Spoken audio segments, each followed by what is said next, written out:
Before we begin today's episode, we wanted to let you know that it contains discussions of sensitive topics, including physical and sexual violence. I'm Pamela Portnoy, and no one's okay.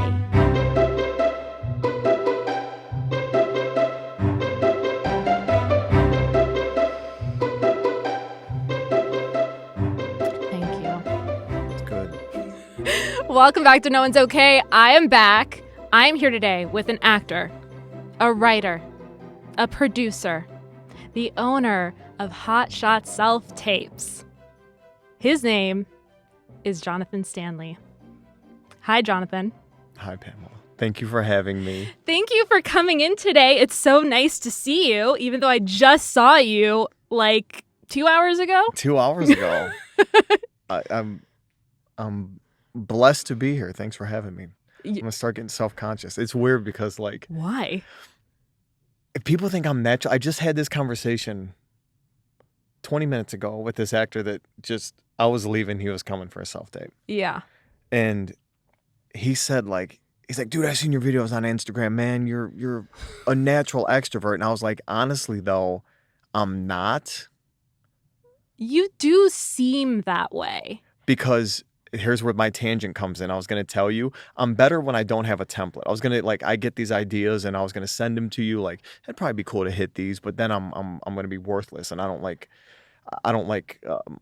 planning. I'm not like a cerebral guy when it comes to that. Cause then it might be, I want everything to be off the cuff and spontaneous. That's actually how I like it too. And it's funny because literally every time I've had a conversation with you, it has been insightful and deep, and sometimes you make me cry, but in a good way.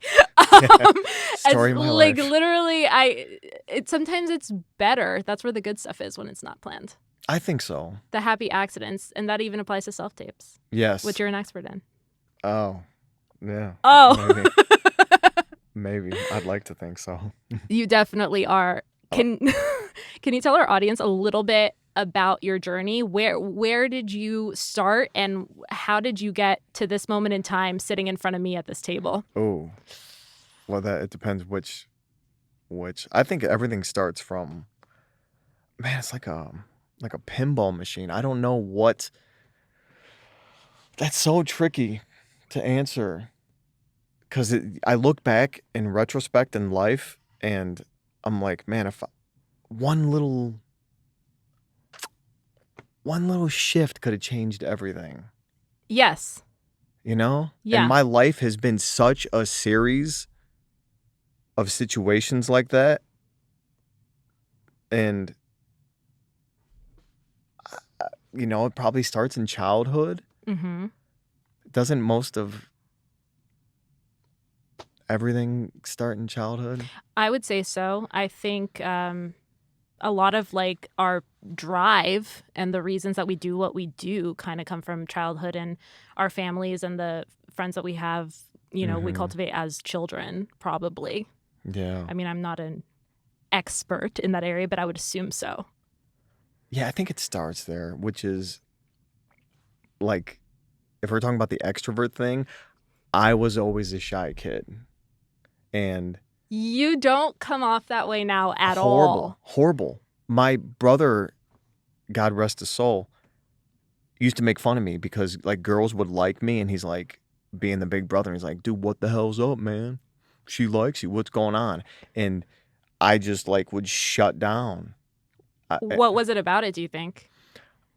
I don't know. I was a shy kid. I remember my mom used to take me in the Salvation Army, and I was thinking about that the other day because I posted something about the Salvation Army, whatever, on Instagram. And I was thinking about my mom used to take me in the Salvation Army, and I would this lady would come over and she'd comment on my eyelashes. I'm 3 years old, and I would just grab my mom's leg. I was like a mama's boy. Yeah. Always was. And I never shook that until I was forced to. So what ended up happening, the reason I didn't know there was a such thing as an introvert extrovert. I guess there is. Yeah. I learned that in an acting class. The teacher's like, oh, you're an introvert extrovert. Mm-hmm. Because here's what I think. I could be wrong, right? I quit school at 15. I have an 8th grade education. Growing up poor, no type of like privilege for me. I had to come up with ways to get people to like me. And you would test that out? Like, kind of, would you do something and see how it lands and then get that information and then try it again? I think so. I started doing magic. That was my first thing. So cool. Yeah. It was my first love as a kid. That is really cool. Was magic. And I would go and learn magic tricks, and I'd go and do them for my parents. I'm like, wow, that's cool. And I was the youngest of 3. I got 2 older brothers. My one passed 1.5 years ago. I'm sorry. Thanks. And I knew that, but I just, when you tell me that, I just feel the need. I'm sorry. Thank you. I think I did it for attention, right? Most magicians are probably introverts. And I remember in school, I switched schools. I'd have like a clique as a kid. We went to Catholic school in Detroit, and I was like kind of popular in my grade. Then we switched schools in 5th grade. And then I went to another school and I felt out of place. And I would dance and do like jokes to fit in. Like I would dance and then I'd like tell jokes because I felt like out of place. Interesting. And always have. Were you the only one in the group doing that? Yeah, like I would just be like, I ain't got no friends. Let me like talk shit in class, try to be the class clown to make friends. And then I would dance and then that would kind of work a little bit. So you would feel like you were trying to fit in, but really you were standing out. I guess, but it never clicked. Like I was never popular. Interesting. No, I wasn't popular. I wasn't popular. Maybe Okay. no, I wasn't popular. Nope. If I try to look and think like, I remember my brother thought I was, but no, I wasn't. And then I switched schools again. At 7th grade and went from. Here's the thing. Like I can give you surface shit, right? Yeah. But then Or- like if we like the reason I think people. The reason I do this, Mhm. I do. Part of it probably a fucking ego thing. Maybe I like hearing myself talk, but what I really think is because when we get into my story, maybe people think it's interesting. I don't fucking know. Because I hope that someone is like me and they listen and go, oh shit, this like I was a fuck up like this guy, and he's giving me hope. I didn't have anyone necessarily to give me hope. Right? It's interesting that you're using the word fuck up because fuck up is in the eye of the beholder, number one. Mm. And very clearly everyone's journey is unique and it's landed you where you are today. Right. And I think like if someone doesn't know me good, most people probably, I assume, think I'm like kind of maybe not a square because I notice I probably don't come off too much like a square, but No. I okay. There's times I could, but I've gotten better about. Here's the truth, because I was born in Southwest Detroit in the ghetto. My whole family is very ghetto. Mm-hmm. When I say ghetto, right? Everyone in my family was poor. My parents worked their ass off for peanuts, and we just stayed poor my whole life, right? My mom worked for like $3 an hour, literally, in a bakery to put us through Catholic school because they didn't want us to go into public school in Detroit because it's just a shithole, right? So we're going to Catholic school, altar boy, the whole thing. Well, so the first Catholic school we go to, me and my brothers were altar boys, and the fucking priest beat the fuck out of my brother. Holy shit. Right. And the motherfucker was a pedophile. So this is where like the real shit comes in. Mm-hmm. Some shit I don't like. Some shit I don't talk about much. I'm just gonna keep it fucking real, because who knows? I can get hit by a fucking bus. You know what I mean? This is why I do God this. forbid, but yes. But because at least I'm, you know what I mean? This is why I do this, because like I'm a pretty private person and there's shit I don't like to talk about. But at the same time, like my brother died in a car accident like that. His story's done, right? He took everything with him. And that makes me think too, like at the same time, like, fuck, if I die, like that's it. And what if, yeah, I keep some shit secret and private, but then what if some kid in the ghetto is like, needs to hear what I got to say, right? 100%. That's why I do this, you know? So we go to Catholic school. The priest, my brother James, who's 16 months older than me, we were all altar boys. And he was talking during class, and the priest calls him up. This is 1990. Say. Mm-hmm. Priests can do what they want in 1990. It's unheard of, right? So he calls my brother up in class, pulls his ears, smacks him, fucking beats the fuck out of him in front of the whole class. Now, my older brother, Maurice, who's 5 years older, he was the captain of the altar boys. He's seen this. And we lived across the street from the church. So he goes and tells my dad, and my dad's a nutcase. My dad's a hothead. Mm-hmm. He goes over there and threatens the priest and is like, I will fucking kill you if you ever put your hands on my son. Mm-hmm. Right? They yank us out of the fucking school, put us in another Catholic school. Now, so I'm in. Now I was on. Here's the kicker, and there's something to this, right? I was on the honor roll from fucking first grade to fifth grade, Mm-hmm. and you know what I mean. I was just on the honor roll. Maybe I found a groove or whatever. And then we switched schools, and I do 6th and 7th grade at this new Catholic school, trying to fit in, whatever. Do half-ass okay. And then we move from Detroit. My mom fucked her back up at work, won a little bit of money in a lawsuit, and got us out of the ghetto and moved us north, like in this country-ass area, right before my 12th birthday. And now in the public school, didn't fucking click. The minute I left, couldn't make friends, didn't fit in, felt like I didn't fit in.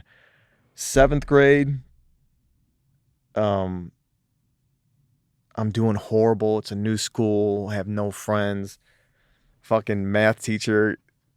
This is to me like, I don't know. This is why I am the way I am. But so when I tell you fuck up, you'll see where I'm coming from. So the math teacher tells my mom, your kid needs special ed. She's like, get the fuck out of here. He's like, no, he needs special ed. They give me a tutor. So I fail. I mean, like I fucking suck. I can't get the math, right? And so did they hold me back? I think they held me back 7th grade. They held me back 7th grade because I was actually young for my age. I was one of those November babies, Mm-hmm. and they didn't want me there anyways. Like I was ahead of the game. Yeah. So they held me back 7th grade. That fucked me up. Like, shit, man, I fucking failed. The tutor didn't work. I couldn't get pre-algebra, you know? 8th grade, pass. Then fucking going to 9th grade, school just ain't clicking for me. Mm-hmm. Going to 9th grade, start skipping a ton, getting in fights, have no credits. They put me in this class that is kind of, I guess, like special ed. You spend an hour or two in there with these older teachers, and they'd help you do your homework and shit. Mm-hmm. And I failed 9th grade. If you can fail, technically I did, because I was going into my second year of 9th grade, second year high school, I had no credits. And I fucking quit at 15 and just started washing dishes. And because we were poor and just shit wasn't good. You know what I mean? We didn't have any money, and I was like, man, fuck, I want money, you know? Mm-hmm. And everyone talks shit when I dropped out of school, rightfully so. They probably, I mean, this is 97. People ain't dropping out of school. Right. You know? But People had a very like a more black and white approach to education yeah, back then, I think. yeah. And this is going to sound crazy. I used to no lie, skip school and watch workout videos and go to the library and go to the gym. I never smoked weed till this day. Wasn't getting high. Wasn't doing anything stupid. I had to like grow up quicker because I was like, man, fuck, I don't want to be poor. I don't want to be poor. You know, I went without everything you could go without. Hot water, heat, all that shit. Yeah. We were poor. And that made me feel like shit too. Not having good school clothes, not being able to afford on-brand shoes. So people would make fun of my shoes and then I'd have to wear off-brand clothes and shit. And then if my parents couldn't afford school clothes. Now, here's the thing to where I go, this isn't me being I had two parents that stayed married for 40-something years before my mom died. That was a privilege. I had a privilege that at least I had two parents that stayed together and loved me. Mm-hmm. I get that. But from the standpoint of being, and that was like priceless, being poor was the best thing that can happen to me. Because I couldn't fuck up. There was zero room for me to fuck up at all. I had two older brothers and I'd watch them do stuff and drink and all that shit. So I'm watching, I'm like, I can't do that, can't do that, can't do that. I want nice things. You know what I mean? Yeah. So I quit school at 15. Started I started cutting grass. I was in school. Me and my buddy started cutting grass because I just wanted on-brand school clothes. So me and him would cut grass. And that was the first time I was able to buy like on-brand clothes. Mm-hmm. And then I quit school at 15, started washing dishes for $5 an hour. And then I started doing concrete. That was paying $5 an hour. Moved out at right around 16, 17. I moved out on my own. Got a place. Started working in a factory. And because I just knew, like something told me, and this is going to sound crazy. No, it's not probably. Something fucking told me. Like people would say to me like, dude, what are you going to do? I remember older people being like, what are you going to do? Because my dad did drywall and construction. Like, what are you going to do? You're going to do drywall with your dad? Like, what are you going to do? And it's almost as if there was always something in me going, dude, you're fine. You got it. Like I didn't know what, but there was some voice in me saying, like, just fucking go. This is leading somewhere. Yes. Yeah. And I couldn't explain it. And I thought everyone had that. Because I was 17 working in a factory. And I lied my age. I actually lied my age to work at like this fucking sugar beet factory. And like that's like my life. I look back and I don't talk about this shit enough. So things are gonna get juxtaposed because it's shit I never talked about. Yeah.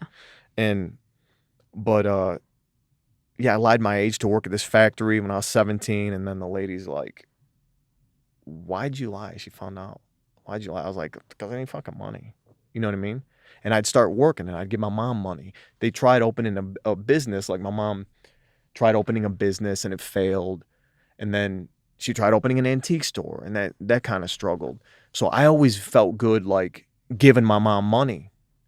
So like that was a thing of like, you need money? Fuck, that ain't no big deal. You know what I mean? Even though I didn't have like a ton and I was working in a factory, I'd still give her money. And then, so I was working in a factory. Then I got my own place. You know, I got this little fucking apartment. There was like 200. When you were 16, 17? Yeah, I just turned 17. And you had lied and said you were 18. Yeah, to get the job at this factory. Right. Yeah. Mm-hmm. But I think the guy I rented off of, I think I told him I was 17. And I just thought of something else. That's how my mind works. I love it. Because I was hustling. Like, as a kid, I would hustle. Like, in Catholic school, me and my brother would sell cassette tapes. We'd go to the dollar store if we wanted, like, chips and shit at school. We'd record songs off the radio, like rap songs. And then we'd sell them at school. Now we got enough to go back to the dollar store and we'd get a 3-pack. It was just arbitrage. And we would just do that. And we would do that to make money. So I had that hustler mentality. That's the good thing of growing up poor. And my parents were hustlers. My mom would go to garage sales, buy something, and then sell it for more. So that was always in me. That's so funny because a lot of people have to learn that once they decide what they want to do. Whereas you already had that skill before you really understood where you were supposed to be and go.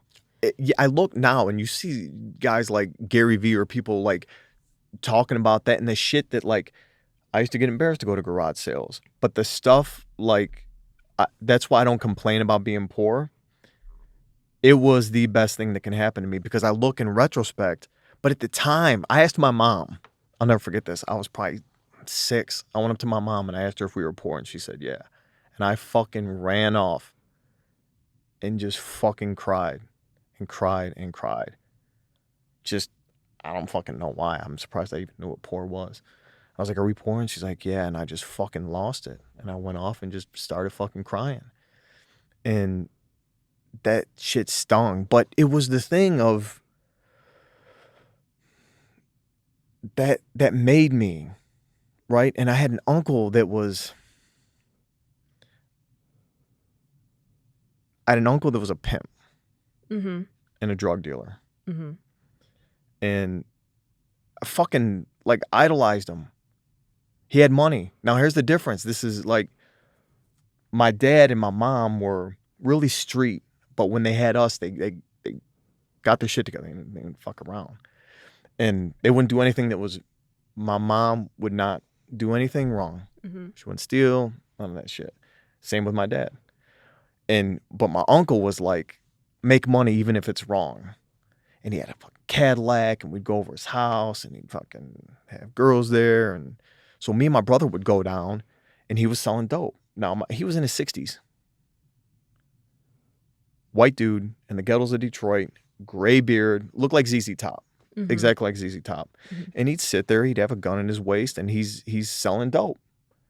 But then he's got these rooms full of, this is why I say I jump around. I know my stories jump around because like I'm following. We're following. One thing will lead to another. I'm stuck in like this. I'm 17 still. And at this point I got my own place. It's only $250 a month. So me and my brother would drive back down to the city and buy this shit. People would steal shit and sell it to my uncle for drugs. And he'd have this room. And he was a fucking hard ass. Did time for murder. Wow. He wasn't God bless him. You know what I mean? But this is he went through foster care, right? He got taken from my grandma, put in foster care, fucking beat, molested, all that shit. What happens to a guy like that, right? That's why I think with the acting, like people, you might say, oh man, that fucking dude was a pimp and a drug dealer and did murder, but you don't know someone's story. He didn't stand a chance. You take some 3-4-year-old little boy, little girl from their parents and stick them in foster care, they're done. They don't stand a fucking chance. You're done. By the time you're 10, you take a kid and fucking molest them and beat them, they're done. Odds are they're done. You might get like there are some stories that are, they're outliers. Outliers for sure. Right? And people stand up and go, well, look, I was beat and molested and my dad was a drunk and I went through foster care and I'm a lawyer. Yeah, well, you're lucky. You know what I mean? And not to make excuses, but I'd be remiss if I didn't say that. That's his story, But yeah, so we'd go over his house. He'd have a room full of shit, and he would let us. Sometimes he'd give us credit. It wasn't like take what you want. You're my nephews. We'd buy shit and then we'd take it and sell it, resell it, and that's what I'm doing. That's what I'm doing at 17. And I'm like, man, he's a pimp. That's cool. He's got a Cadillac. Let's go buy shit from Uncle Eddie and then flip it. So I would do shit like that to make extra money. And then like it's fucking wintertime. My fucking heat gets shut off. It's Christmas. And Christmases were lean, you know what I mean? Like times were like tough then. And my mom always hated Christmas because she'd never had money to buy us shit. And I was like, fuck, man, it's like we didn't care. You know what I mean? As kids, like growing up, they would do everything to get us gifts.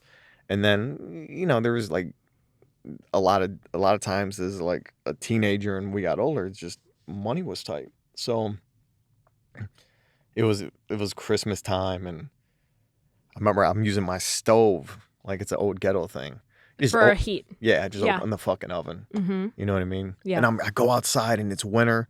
I've no fucking hot water, no heat, and I'm staring at the fucking gas meter on the side of the building, and they put this little fucking thing on it, like they'll shut it off and they put a little like lock on it, and I'm like, man, how the fuck can I get that off? I want to break that off, but if I get caught, they're gonna know. So I'm like, man, fuck it. So I just didn't do it, went back inside, and then I'm working in a factory and working midnights and walking through the fucking snow, and yeah, that was, sometimes I don't think about this enough or talk about it, so the timeline just gets a little bit skewed. For sure, that happens with memory all the time. I sometimes think it just happens over time, not so much because you're not talking about it, because even if you do talk about it, it changes. Maybe. Yeah. Maybe. And then, yeah, so that was like 17, 18. I'm doing landscaping, get another place, and I'm just fucking struggling. And poverty is like, I was thinking about this the other day, because poverty is kind of like an addiction, right? I used to judge people for being, drunks or whatever the fuck, but like poverty is the same way, and someone's got to break it, right? My parents' were poor, and then everyone in their family was poor, and my parents are poor, and no one like showed them anything, and it's all they know. And I was like, fuck, I gotta and no one showed me. No one showed me. No one in my family had good credit. No one in my family had a fucking college degree. My parents were both dropouts. My brothers were both dropouts. So when I say, this is why I do that, because I had to fucking learn by my ass. Like, I had to go through all this shit to figure it out. No one was like, dude, you're my protege. I'm going to be your mentor. There was none of that. Like, I'd have to learn and screw up and be like, man, what do I have to do to get good credit? And we just like bounced around houses, couldn't keep a house, things would get foreclosed on and shit like that. Just fucking poor. You know what I mean? But I'm blessed that that's the case, because I don't think I would be here if I grew up with money and parents that were able to help me, and I'd probably just be another boring ass white boy. I honestly believe that. Like, just you know what I mean? But it was the things that made me like, and of course that's why I started like the stripping, How did it feel? Because you started at 19, right? Mm-hmm. How did it feel your first time? Dancing? Mm-hmm. It's weird. I was getting fucking kicked out of my place. I had literally fucking got kicked out of every place I lived in at that point. At 19. You know what I mean? Yeah. We couldn't pay the fucking rent. And we just kept getting fucking shuffled around. Right. And then same thing. So I'm reliving that. You know what I mean? I can't fucking pay my rent. My rent's like $250, $300, but I'm just probably not making enough money, and I'm not making good financial decisions.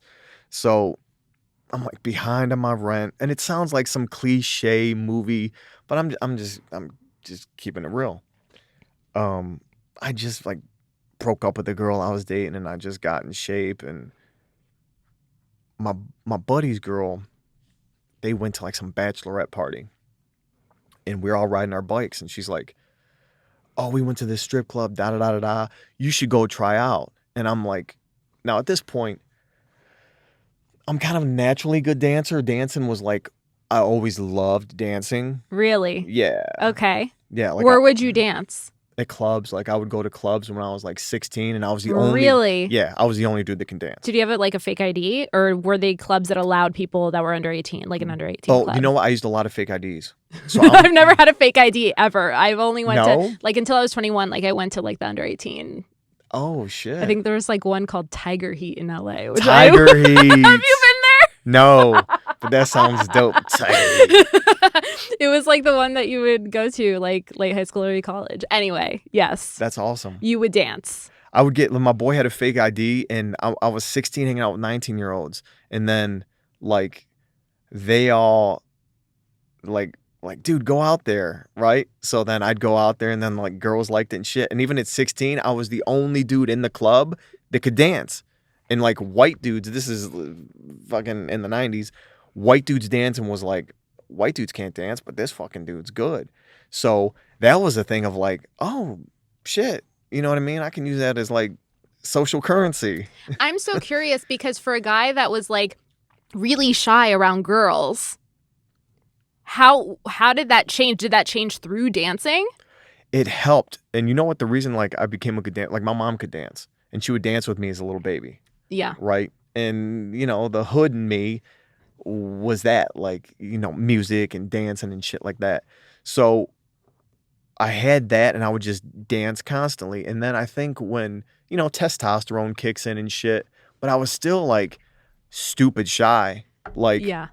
you know, I didn't have sex till I was 17 and there was girls throwing it at me before then. Interesting. Which was weird. And my boys like, dude, what the hell, man? Like, what's up, dude? Like, what's going on, bro? Because like there would be girls like, and I'm like, I don't know. It was just the thing of like, I don't know. And what the thing was, once I hit like 16, of course, I started like maybe opening up a little bit more. But it was that thing of like, okay, so the shy thing was, here I go jumping around. And look, I'm getting nervous. I'm like twisting. You're that means you're getting good shit out of me. Oh, I love what first of all, your story is incredible. I know the broad strokes, but I love that I'm getting, this is the PG version. Ooh, yeah.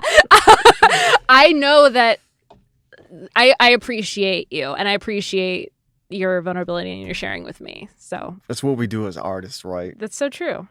Like, it would have took me forever to like talk about this shit 10 years ago. I would have been over there probably fucking crying. Well, this is like the gold that, you know, I'm sure you still draw from and learn from and grow from. Yeah. Yeah, it is. Yeah, I realize that now. Yeah. I realize that now. Like all the things that I thought were shortcomings or advantages, they really are. Yeah. Like my trauma has been. Isn't that just the way? Trauma's my armor. Fuck yeah. It's the best thing. It is. And that's why rejection doesn't mean shit to me. Especially because very clearly, like, it's been some time and you've worked through it and you've like learned from it and you've taken things from it rather than, I don't know how to explain it, fallen to it, fallen from it. Yeah, that's the thing. Like, like my dad's been through the ringer. If I told you my dad's story, you'd think it's a miracle he didn't blow his fucking brains out. It's one thing to talk to people that are like, I don't judge. I do judge because I'm a fucking human, but I'm slow to like when I see homeless people and I'll always, dude, you don't know someone's story. You never know someone's story. You know what I mean? Mm-mm. So what I like is people that I have a predilection, if that's the right word, for people that are like fuck ups. I love, like, if you put me in a room full of fuck ups and sinners, I'm gonna feel good. I'm gonna feel like at home, you know, because I get it. I get the damaged goods. Then also, even more, I love like people that came through it, and I'm like, shit, now that's fucking impressive. Like people that just been through the fucking ringer, and I'm trying to be that. Not like on some holier than thou shit, but I feel like it puts you in a position to talk about it. If I'm like, dude, you know, I went through fucking all this shit, and there's hope. You can get your shit together. That's cool. You know, I still learn from people that are like, you know, maybe they never did get it right. Like my uncle died. There was a pimp and a murderer, got shot, and he ended up dying fucking broke and alone, you know, lost everything. Like, and his kids didn't want anything to do with him, but that's how he died. You know what I mean? Mm-hmm. And that's that side of it. As a kid, I was like, man, that's fucking sweet. He's a pimp. He's a drug dealer. I don't want to fucking deal drugs. I want money. I want a Cadillac. Because you're kind of looking at it on the surface when you're younger. Yeah. I remember being a kid being like, man, why couldn't I have rich parents? Yeah, he had money. He had money. Yeah. And that was the thing of like, fuck, I want money. And if you would ask me as a kid, like, dude, would you rather rich parents? I probably would have been like, fuck yeah. Now, hell no. I look back and I'm like, fuck, oh my God. Because here's the thing. I mean, the grass is always greener, sort Always. of, right? You know? Yeah. There are issues that come with every walk of life. Yes. Yeah. Just very different issues to work on later when you're an adult. Yeah. Yeah. And we all got our like story. But the things that, which is like probably why the rejection doesn't like fucking, I've been through I've been through so much shit. Like, I've pissed in toilets that were frozen because we didn't have fucking heat. And I pissed in the toilet and it's fucking ice. The reason I started running, let me tell you something. And I never told this story. The reason I started running is 15 years old because we didn't have heat. And I was like, fuck, I got to take a cold shower. So I went and ran to get hot. And I would fill up these fucking laundry detergent things with water and dump it on me. That's why I started running. But let me tell you something. I've been addicted to running ever since. They wanted me to join the track team. The track teacher was like, man, this fucking kid, I see him running through town. I'm 14, 15. He wanted me to join track. And I was like, but I don't do it for that reason. It became for me. Like then I was like, fuck, I actually like running. I'm getting high. The reason I started running was just because we didn't have fucking heat. And I wanted to dump cold water on me without fucking flipping out. Yeah.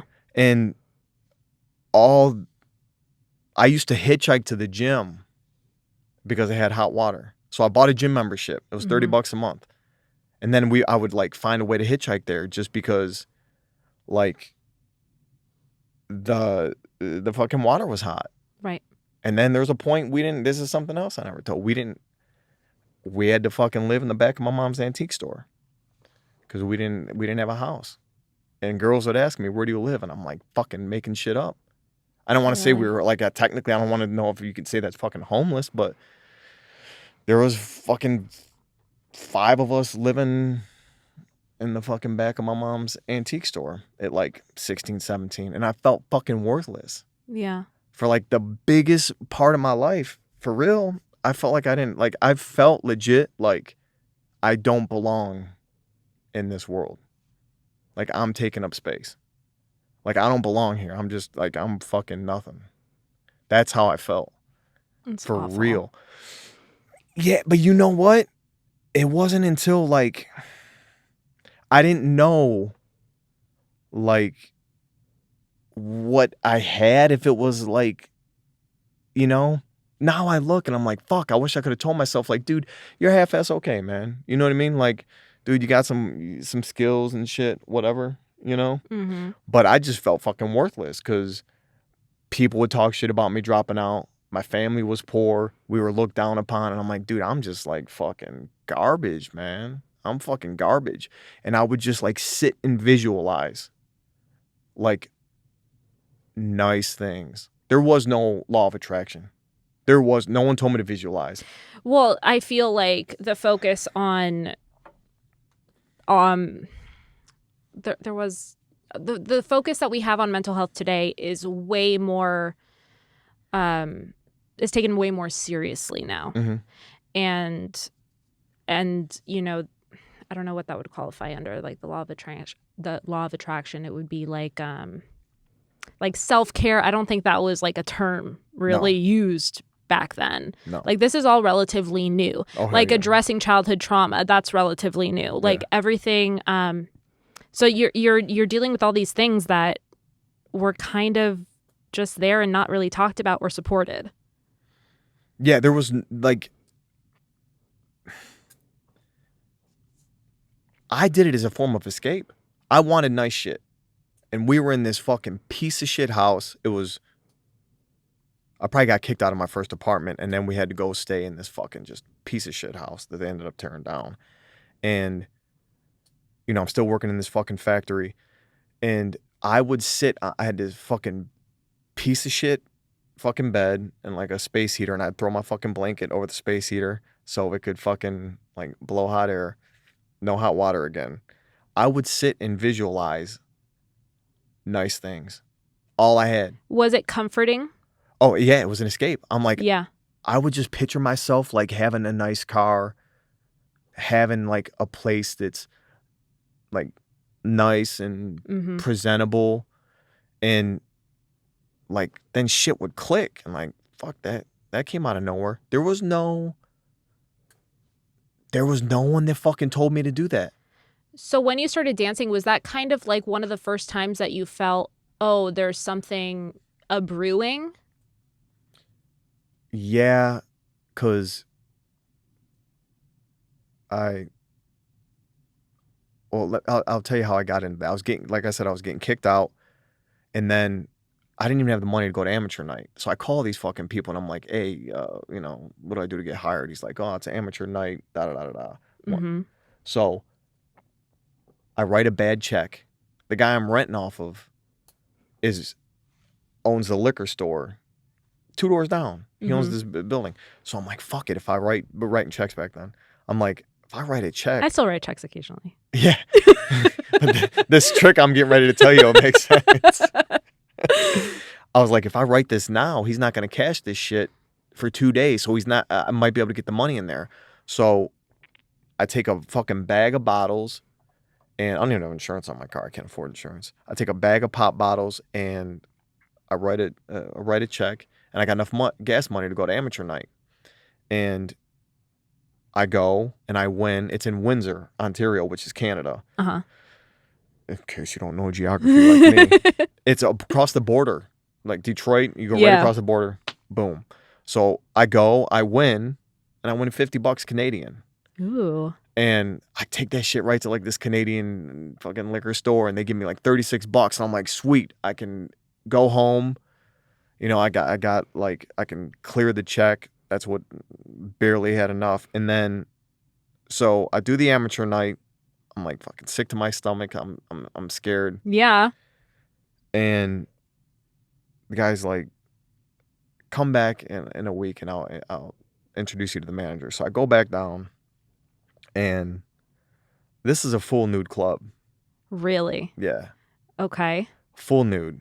And the girls can drink. Yeah. In Canada. That's so interesting, because is that a state? Country thing. Country thing. Okay. Yeah. And there might be some. No, you can't do that in the States. I know you can't do that in California. Or Vegas. Okay. If the bottoms come off, there's no alcohol. No drinking. Mm-hmm. But in Canada, it was like, no, it's full nude and there's alcohol. Mm-hmm. So, and I'm like skinny. I mean, like people didn't think I was 19. If you seen a picture of me at 19, you'd be like, he's 15. Wow. Yeah. And I'm skinny. I'm 60 pounds lighter than what you're looking at. Wow. Yeah. I'm 159 pounds.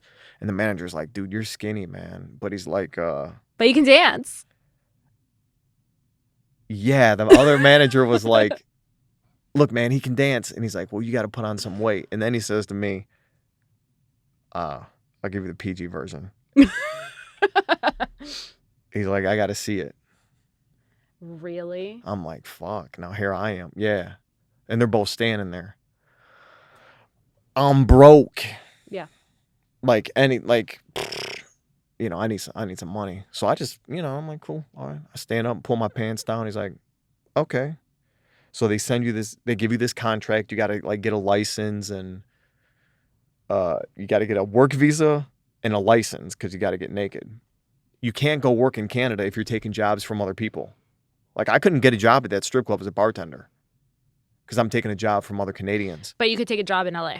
I mean, not in Detroit. Yeah, but as a stripper, you're not taking jobs from Canadians because Canadians ain't lining up to be strippers. So I had to get a work visa and a license. And then I had to go borrow money from one of my buddies. I'm like, dude, I got this job, but I need money. So he goes to ATM. He gives me a couple $100 so I can get the license. Now I can work. But I ain't making no fucking money.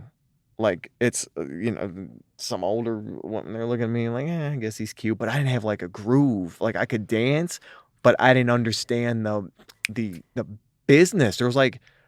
The showmanship? Yeah. What is that? The thing, the X factor? Yeah, you know is what? Is that what that is? It's gotta be, because I was just going out like I had all this young 19-year-old testosterone energy. Look, see, you got me talking my bracelets off and I'm clicking that shit. Man, people are gonna be like, that's so like I'd come out and I'd be dancing and I'm like, this works in the club. So I'm doing like club dancing, but no, I mean like now mind you, I'm driving 2 hours each way, Right. 6 days a week. I'm not making any money. At nights, too. Nights. I'd get off 2 in the morning and drive all the way back. It'd be like legit driving from downtown LA to Palm Springs 6 days a week. That's a lot. That's insane. Yeah. And I'm not making any money. None. I'm like, fuck. So, and then like I'd make like maybe like $100 and it's packed. I'm talking like, you'd be like, how are you not making any money? It was an actual club that held like 500 women and it'd be standing room only. But then it'd be like, when do you get on stage? I'd go on stage first. They ain't drunk. And I'd go on stage first, sometimes last. Nothing. And it was like, just like politics too, you know? And you do like table dances and stuff, you know, in between. But like, I'm not like, I didn't understand the game. Yeah. And I'm watching these dudes make like stupid money. And of course I'm behind on rent. So I'm like, fuck, man, this ain't working. I almost quit. I had to get my shit out of my place.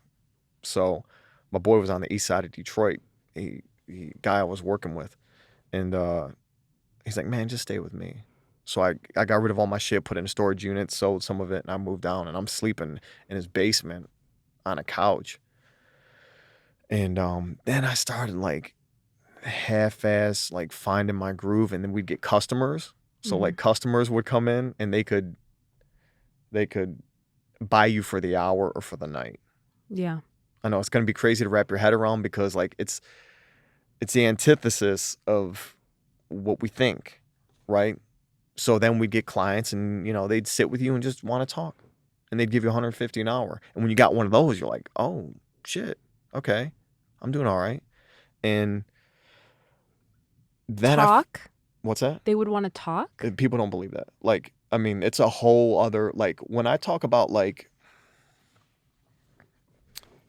that was the best acting class in the history. I wouldn't recommend like people going and selling themselves and stripping, but that's what I had to do at the time. And they would just want to talk. If you did anything sexual, they're gone. Interesting. And they're onto this guy. Because people would be like, dude, there's no way. There's no way that they're just doing like, and I seen dudes that would like, I'm talking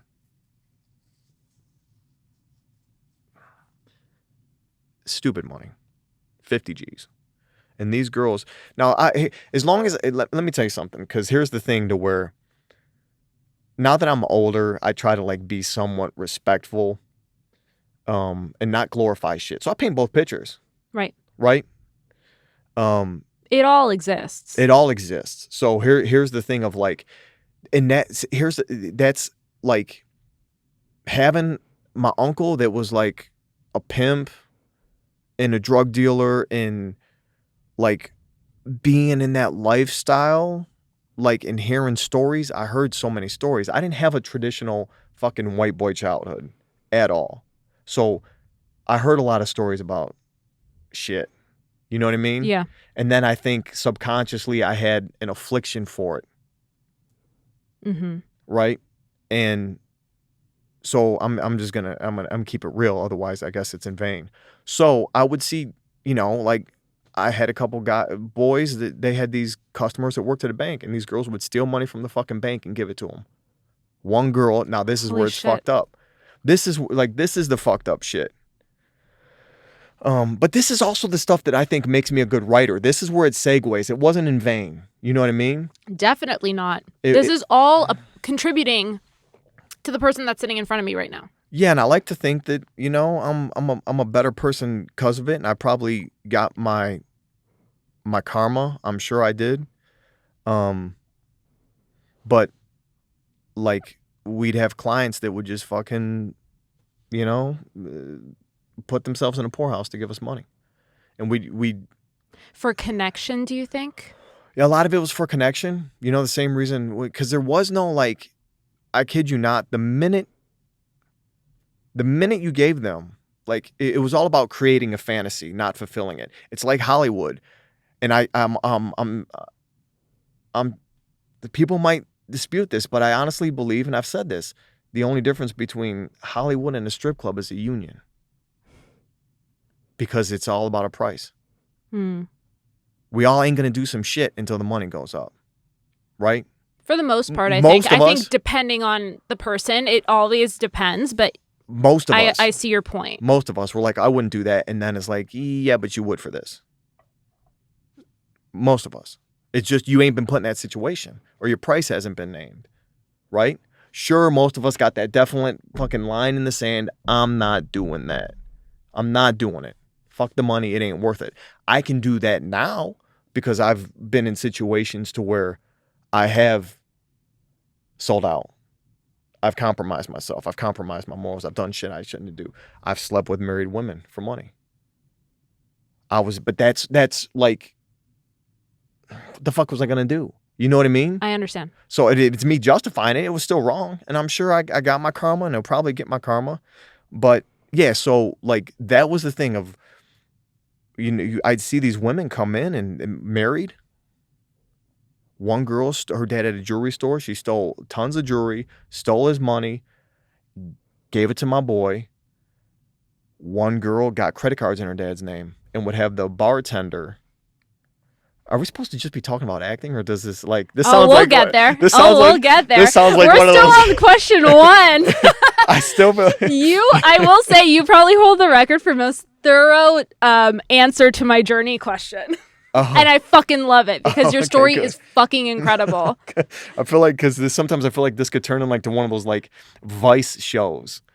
What do you mean? Like they'll talk about like they'll have fucking con artists on, and those like talking about shit. But it's just because this story I was getting ready to tell. This girl got credit cards in her dad's name. Now she didn't get the actual tangible credit card, so she would fucking pay the bartender. You know how like if it doesn't swipe, they punch it in manually. Yeah.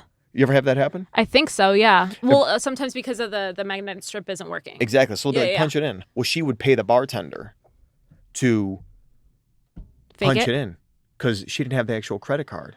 So she's like, I'll give you $100 to punch it in. She'd take out $1,000. He'd give her $1,000 from the register. She'd buy all the fucking drinks, give all the money to my boy. She racked it up to, I think, 75 grand. Wow. Gave my buddy 75 grand from her dad's.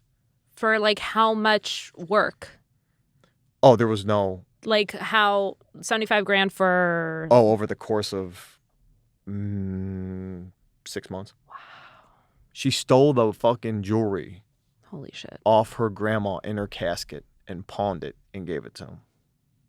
Now, is that fucked up? Yeah, I'm saying it's fucked up. This ain't me glorifying fucking stripping. 100%. This is me telling you, like, I was in the trenches. I was in like, you know what I mean? Yeah. Like, and then I'm seeing these dudes, and all I'm seeing is dollar signs, right?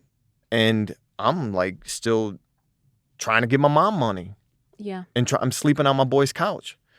And then it wasn't a bunch of times. Like I did find my groove. And when I found my groove, I started making really, really, really, really good money. And then there was instances to where, not a bunch, like I'm not like, excuse me. It ain't like I was fucking Johnny Stud, just Johnny Gigolo. But it turned into instances to where girls would say like, how much for, you know, to take outside of here, right? And if it was girls I knew I'd never see again, it'd usually be girls from like out of town. They weren't happy in their marriage or whatever.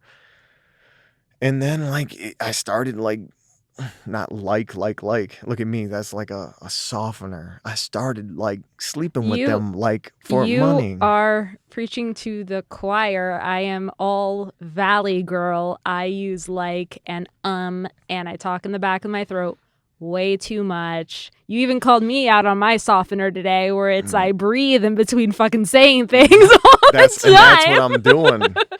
And that's exactly what I'm doing. Probably just trying to soften the blow. But yeah, so I started sleeping with girls for money, or I'd let them like, you know, do whatever for for money. And then I'm like, wait, the fuck? So that's probably where the extrovert came out. If you looked at me on paper, here's the thing, and you're probably going to be nice and say it ain't true, but it's true.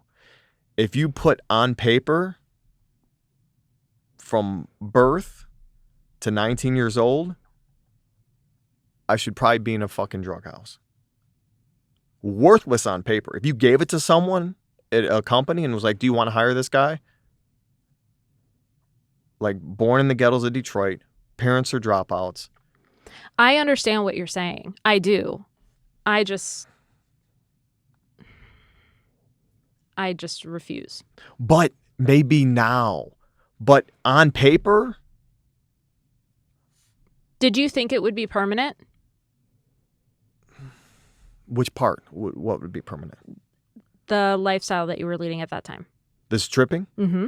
Well, fuck. It was, I wasn't sure. I wanted to be an actor. My dad did theater and was pursuing acting. Really? Yeah, in Detroit. And then he fucking gave it up to get us out of the hood. Right. And moved up there. And I loved entertaining, like with the magic and the dancing. And I did want to be an actor. I remember when I was like 17, 18, I wanted to be an actor. And I thought, but what the fuck are you going to do, bro? Did you feel like you were sort of starting that journey during that time? Because you are performing. Yeah, I do believe that. Did you put on a character? Me and my brother were doing impersonations, literally. And I hate when fucking actors say that. Like, oh, I used to perform. Like, I fucking hate that shit. Like, only because, like, when someone says, like, well, how'd you want to be an actor? I'm like, oh, I've been wanting to act since I was 6. I've been acting my whole fucking life because we were fucking poor. I've been trying to be something my whole life. Like, this is me. The way I'm talking to you now is really me. But people would call me wigger. People would say shit. So I tried to be a fucking square. I tried to be a white dude from the suburbs to get accepted. Because, like, the real me is a fucking ghetto-ass white kid that grew up with parents that swore and everything and was nothing but dysfunction. Nothing but dysfunction. So when I start like, this is me being real. This is the real me coming out. I have to clean it up sometimes and be like, Johnny, you know, people probably can't handle. Like, if I get real angry, I start getting real ghetto. And so my whole life has been an act of like, I'm good enough. Like, I'm not poor. I got a house. I got, like, because I was just fucking worthless. I felt worthless. So that it was an act. It was always a fucking act. An act of, like, trying to get, I had to sing for my supper, really. You know what I mean? Like, so, like. You're reminding me of something I heard Dave Chappelle say once, which is, I'm acting when I'm off stage just so that I can make, and I'm butchering his quote, just so I can make that man on stage do what he does. I put on an act so that guy can be saying his piece. That makes sense. That kind of reminds me of what you're saying. Because I feel like everything that you're doing is leading to you becoming the person that you wanted to, the real you. That's it. But I couldn't be. I never felt like I could be. I could have been, and it would have got me fucking further. But I didn't feel like, when I was in 5th grade, like I kind of like had this swagger and I walked with a limp. At 4th grade in Catholic school, and girls would say shit about it. Like, that was the real me. Like, the way I talk, this is the real me. But then I was forced to be like, man, fuck, I'm dating this girl from the suburbs. And that's most of us. We're all actors. Let me fucking clean it up for her parents and let me act like fucking, you know what I mean? You know, I'm taking fucking bird baths in the sink. Yeah. You know what I mean? Yeah. Because, like, I ain't got a shower, but I'm going to act like you're never going to know that I ain't got fucking heat and hot water. I'm going to act like that. Yeah. But going back to childhood, me and my brother were we're just fucking doing impersonations since we could talk. Right. And he was hilarious. And that's, like, we were poor ghetto kids. So that's what we were doing, was just, like most kids, I guess, playing house and shit. But that's what we did. And when I was 18, I remember, like signing up for these acting classes and being like, fuck, but how am I? They were in the city. I was like, how am I going to be a fucking actor? I ain't got no fucking connections. I ain't got a fucking pot to piss in. How am I going to pull this off? And I used the stripping as what happened was with the stripping, I was like, this is a form of entertainment. Yes. I can dance and get paid in the process. Mhm. The having to get naked is just, a necessary evil. So that was just like, for me, it was a means to an end. And girls would say to me, like, what are you gonna do? You can't be a stripper forever. And I used to always tell them, we can't be a fucking doctor forever either. Yeah. I didn't have I knew it was something I wanted to do, but I didn't know how because it seemed so far-fetched. So what was like the catalyst that got you to write, produce, direct, and star in the film that you made that was based on your life story I started up until that point? Because your life story is still happening and continuing. But I think pretty much Misled, which is the film that you made, was basically about that time period in your life.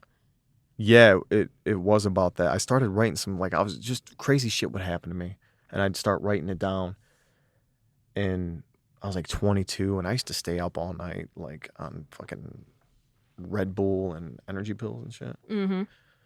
And because I was just living a fast life, just doing off the wall shit. Not drugs, but just off the wall stuff. You know what I mean?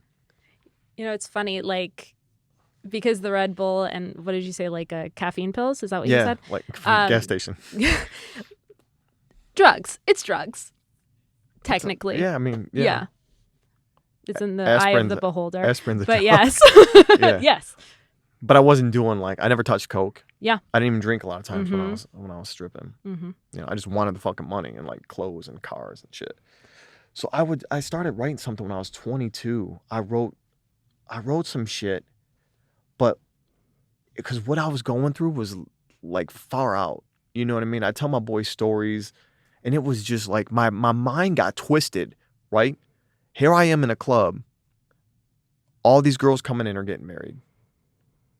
All of them. And they're doing shit that you shouldn't be doing right before you get married. No, and my thing is just jacked. Monogamy, loyalty, man, get the fuck out of here with that. Ain't no such thing. Did you look at it like just a big exercise in hypocrisy? I did because what would start happening, the first instance was, I'll get to the Misled, but this is how, this is the stuff that happened. These girls invite us to a hotel room.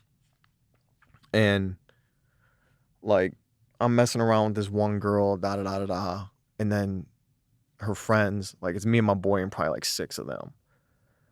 And this girl's, I don't know, my age, young 20s maybe.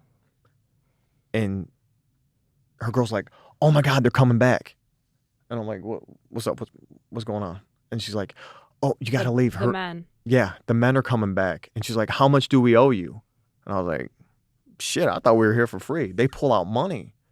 And my boy's like, just throw us each $100. And I'm like, because I mean, I'm like, this is all right. We were just having fun, but this is cool. So she gives us each $100. And she's like, you guys got to go. My fiance's coming back and he's got the room next door. And I'm like, I remember the next day I'm telling one of my boys and I'm like, dude, this is, what the fuck? I'm seeing 500 women 2-3 nights a week that are all all got men and all married and getting married. And so what am I gonna think? Right? Yeah. But my dad brought me right back down to earth and he's like, he always kept it real with me. I could always tell him everything. He's like, dude, bro, there's women that ain't even gonna go in there. That ain't all women. Right. There's women that ain't gonna step a foot in there. And then there's women that won't get dances. That ain't all of them. Now, mind you, he was, and my mom were together forever. So, and that was yeah, he's right. But man, I was seeing so much left and right. Yeah. And those instances is what, when I, to jump ahead, because I wrote Misled 2012, and I started acting when I was 24. Got a little bullshit student film gig. Came out here, took a boot camp for 30 days. Did good. Teacher pulled me to the side who didn't give any compliments. He's like, bro, you're going to be all right. Keep going. And not even a year later, I booked the lead in this independent film, playing a meth addict, and it went to Sundance, right? It didn't go to Sundance. I know it got on the short list, but it went to a bunch of festivals and won awards and shit. And I was like, oh man, I can do this. And then I went to a film festival for that film. And this guy is like, oh, what are you doing next? Fuck, I don't know, bro. He's like, dude, write your own. And I guess he teaches screenwriting at some like UCLA, one of these top schools out here. He's like, write your own. I'm like, dude, I ain't never wrote anything, right? I ain't even got I got an 8th grade education, bro. So I was like, fuck it, you know what? I will. So I bought every fucking book on Amazon I could for screenwriting, and I wrote 100-something page, what I consider now as a treatment, and kept finessing it, and then I sent it to him. And he's like, well, I can tell you obviously read a lot of scripts. This is good, but I have a problem with X, right? I was like, I don't give a fuck what you got a problem with. I just needed to like get some confidence because I didn't have the confidence to write. I don't know story structure and fucking, you know. Right. So it's a whole different art that you have to learn if you're going to go into, writing. Whole different art. Yeah. Whole different art. But all I needed to hear was, well, obviously you read a lot of scripts. I ain't read a motherfucking script in my life besides the movie I just did. Yeah. So you telling me that just like gave me some extra confidence. Like, he thinks I know. He thinks I know what I'm doing. He just didn't like how I portrayed one of the characters in the movie. Because look, the priest in it, if I'm going to keep it 100, the priest that beat the fuck out of my brother was a fucking child molester. And he molested my oldest brother. Right? So I stuck that shit in there. And my brother couldn't fucking admit it till 2 or 3 fucking years ago. But you knew. We had an idea, man. This motherfucker was funny. He used to have and I ain't even I think he'd be cool with it, me saying it, because we went on this Facebook thread about this motherfucker. Like, I don't hold many grudges. I'll look past anything. I don't look past people that fuck with kids. 100%. Like, that's it. Yeah. I mean, I'll go to jail for what I'll fucking do to you. Thank God he's dead. But yeah, he was just like, my dad knew something was up with him too, but this is in the fucking late 80s, early 90s. You say something about a priest, they're like, get the fuck out of here. The priest don't fuck with no kids. When was it? When the Boston Globe article finally came out about the whole... Like Spotlight? Yeah. It was like 2002, 2003-ish. Yeah. So that was way before. Yeah, way before. Like, it was unheard of. But my dad and my mom were so fucking street smart. But they'd ask, is anything up with this dude? Is anything up with this dude? Like, this motherfucker used to rub my shoulders, and I was a loudmouth kid. Like, I know, I was always popping off at the mouth. I wasn't a good candidate, right? And motherfucker was testing me. Like, he'd rub my shoulders and shit. And man, what the fuck are you doing? Now I'm 7'8". He knew, I think, this fucking kid ain't gonna be good. And then he, one time, this will make sense. This is where I'll tie into Misled. I know I'm jumping around, but this is something. It's all something. I was talking during mass, because my brother was the captain of the altar boys, and the one that he fucking molested. And me and my other brother were just altar boys. But I was talking during mass, and he fucking calls me over afterwards and fucking smacks me, and he digs his keys in my head. And I told my dad, and mind you, I know I was shy, but that was my class clown shit.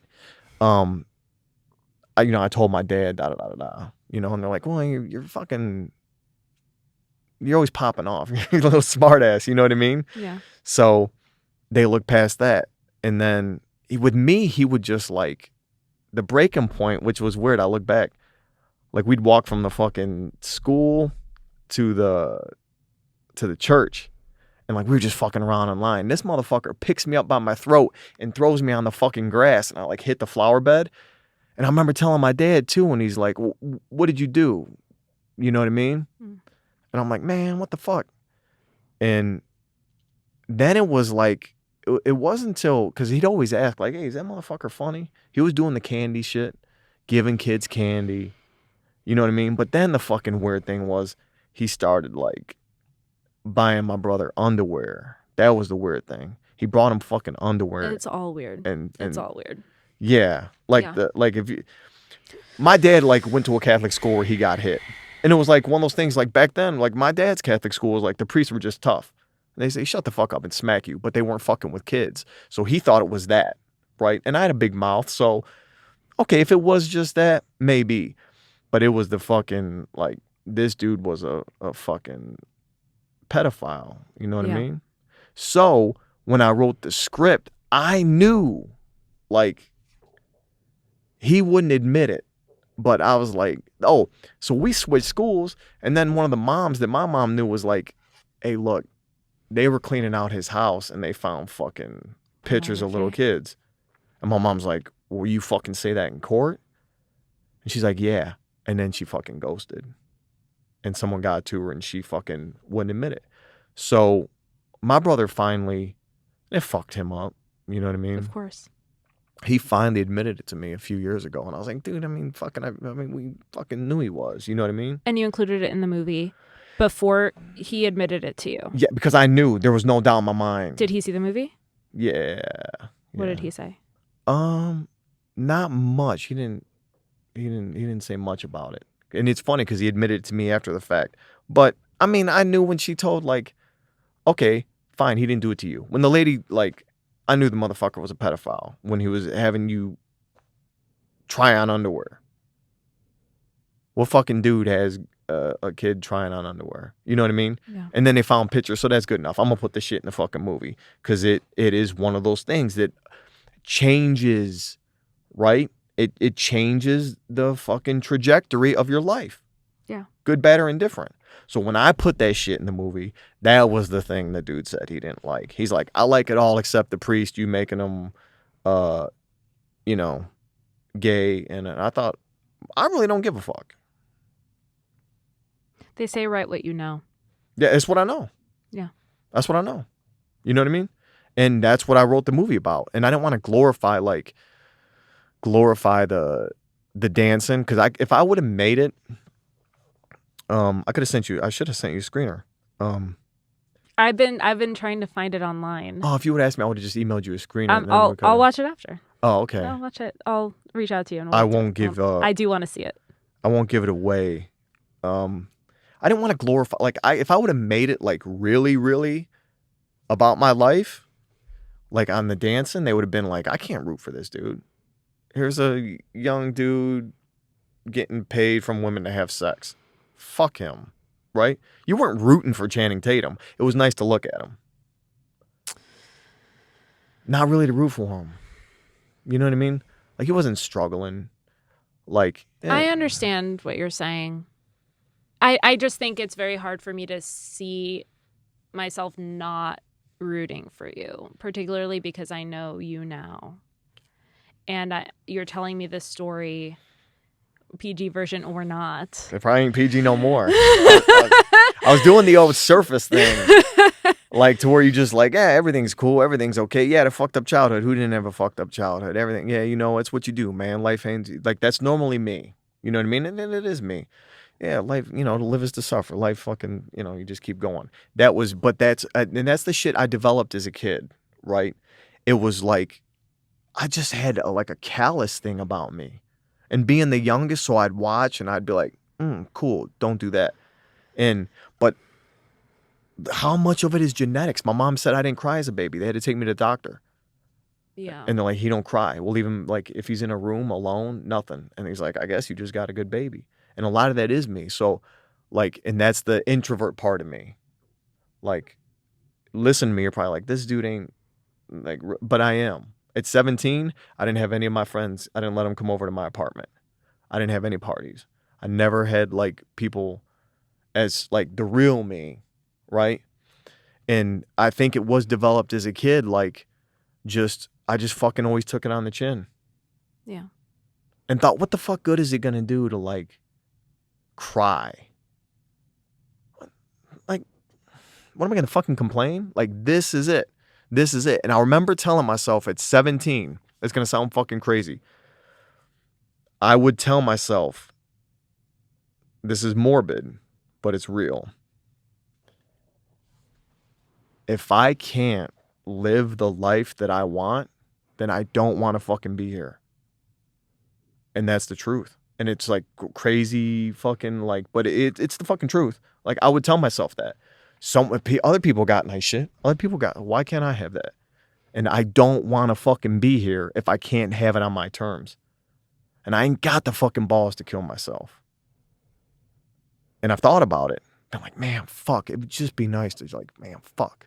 Just wrap a fucking rope around my neck and fucking, you know what I mean? Like, that's the truth. I'm just keeping it real. I'm like, fuck, I can't do that. So I'm stuck in this motherfucker. That's the truth. Yeah. Like, this, how, like, I'm talking now is the voice in my head. Like, and it's probably a different John than you know from Hot Shots. Because Johnny Hot Shots, I got to be Johnny.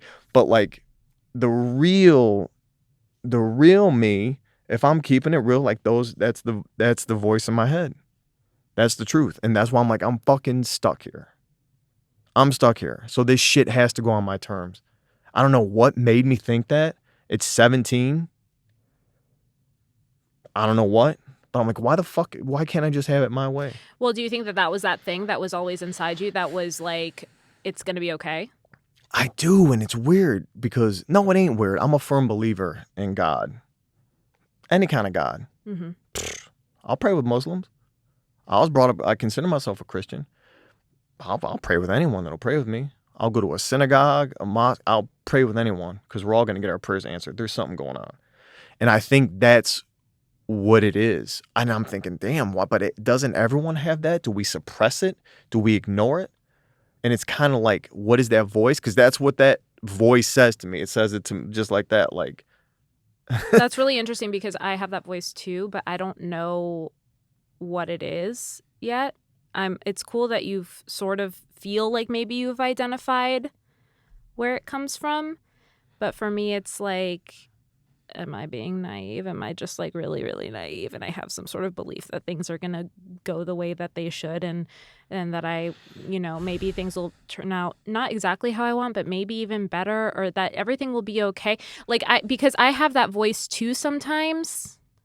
I have never said this out loud either, but like, I have that voice come up and then I'm like, am I just being dumb? Am I being hoodwinked by something that's like in my head? Am I fooling myself? What is the voice like? Like, is that what it's saying? Like, everything's fine, chill? Not chill, for sure not. No one's okay, but it's keep doing what you're doing. Do it the best you can, and it'll be fine. I mean, I believe that. And I mean, Carl Jung would call that the collective unconscious. That we all have that. And I don't believe it's like a thing of, oh, you can be anything you want to be. No. I couldn't be a fucking singer. I could be a better singer that you might not plug your ears. I wouldn't be winning American Idol. Like, and my parents wouldn't tell me that. They'd tell me like, dude, you're good at that, pursue that.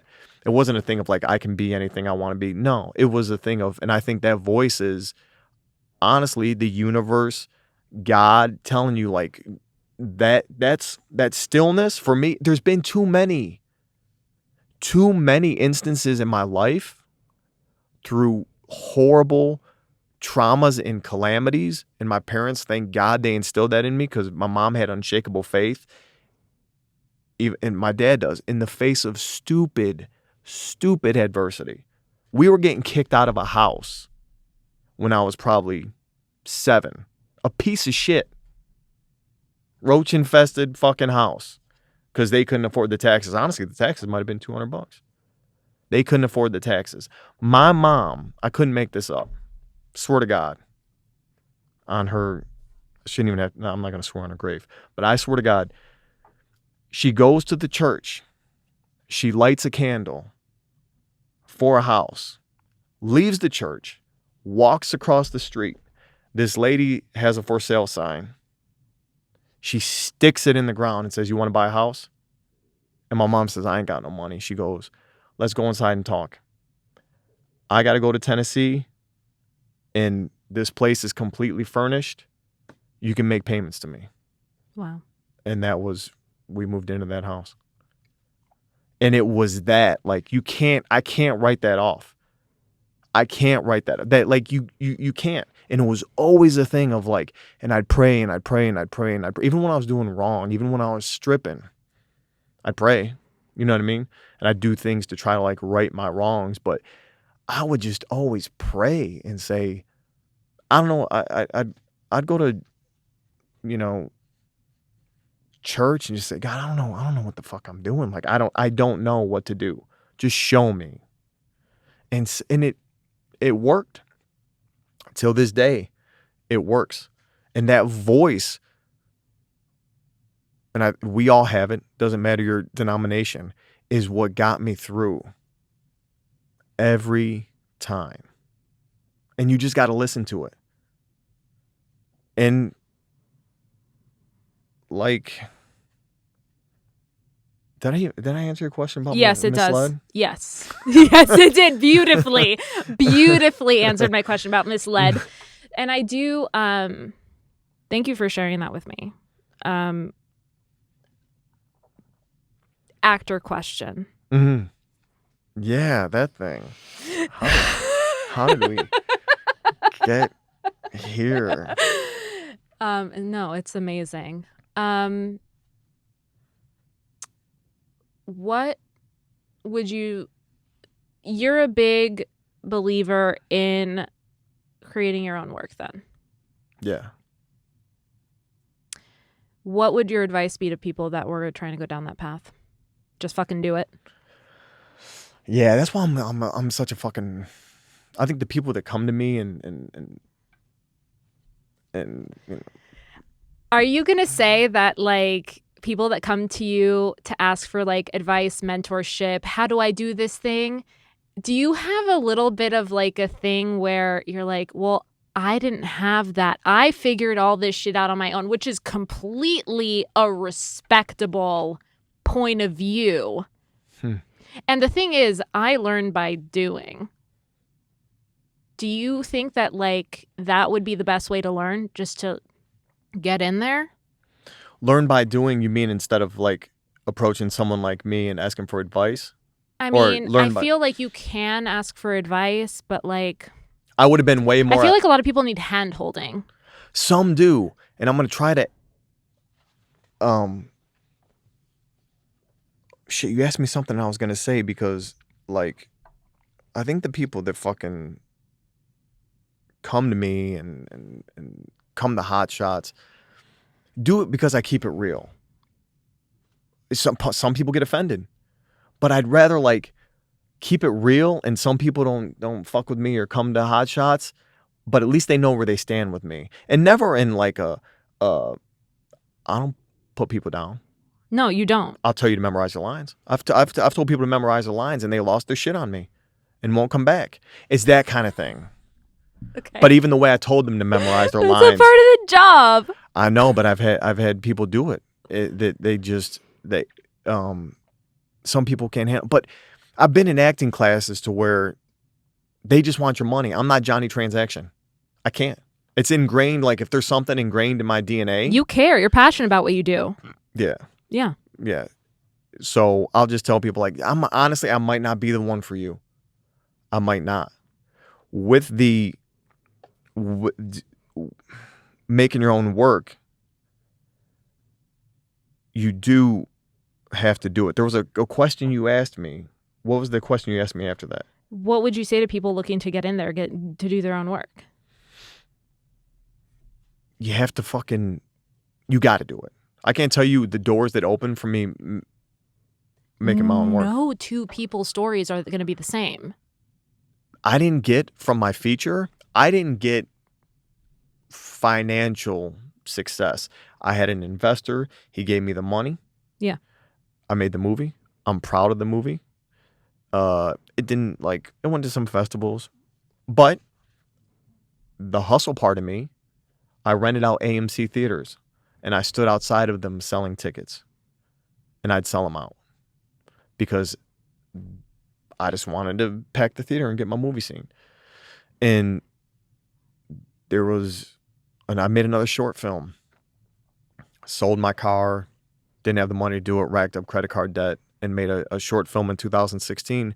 That thing has got me so much work. I didn't do it for the monetary gain because most movies don't make money, but I just wanted to do it. And most people, I'll tell people, if someone comes to me, I do honestly like to help people. I know you do. And pay it forward. Maybe because I didn't have someone doing that for me. If someone came to me and was like, hey, dude, I'll tell you exactly how to do that. But I won't cast my pearls before swine. If someone doesn't fucking listen, we're done.